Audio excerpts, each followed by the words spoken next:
Au débat et je vais commencer par les orateurs des groupes et par Aymeric Brier qui va s'exprimer au nom du groupe SRC. Merci Monsieur le Président, merci Monsieur le rapporteur. Double casquette cet après-midi. Mes chers collègues, le présent rapport de notre collègue Patrick Bloch permet de faire un point précis sur la mise en place du nouvel opérateur chargé de la promotion de l'enseignement supérieur, de l'accueil et de la mobilité internationale au travers de ce fameux COM, contrat d'objectifs et de moyens.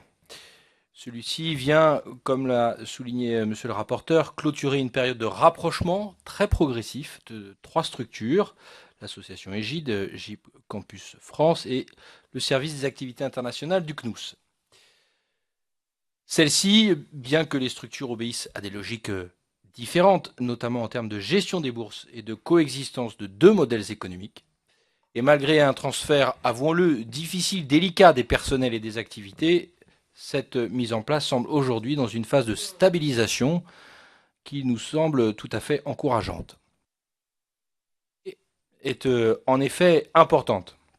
La capacité d'un pays à attirer des étudiants étrangers est un enjeu crucial, permettant à la fois de dynamiser son système estudiantin par la qualité des étudiants accueillis et de bénéficier de futurs partenaires rompus aux méthodes nationales et de former des ambassadeurs par la suite de sa propre culture. Notre pays ne pouvait donc se satisfaire de voir les étudiants étrangers parfois délaisser nos universités, voire nos grandes écoles. Cette ambition était donc essentielle à concrétiser.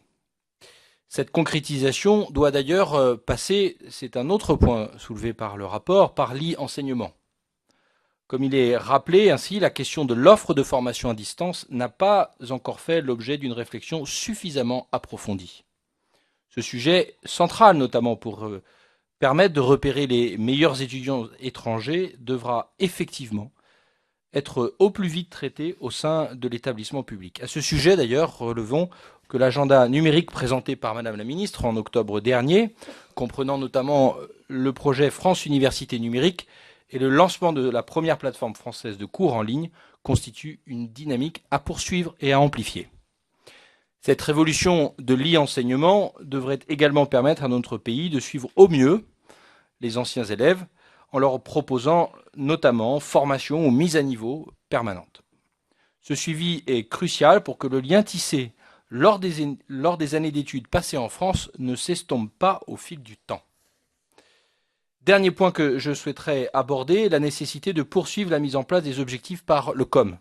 Ces quatre objectifs, je nous les rappelle, valorisation et promotion à l'étranger du système d'enseignement supérieur et de formation professionnelle français, accueil des étudiants et chercheurs étrangers, gestion des bourses, stages et autres programmes de la mobilité internationale des étudiants et chercheurs et promotion de développement de l'e-enseignement devraient permettre à notre pays de se hisser à la place progressivement qui devrait être la sienne dans l'offre universitaire mondiale.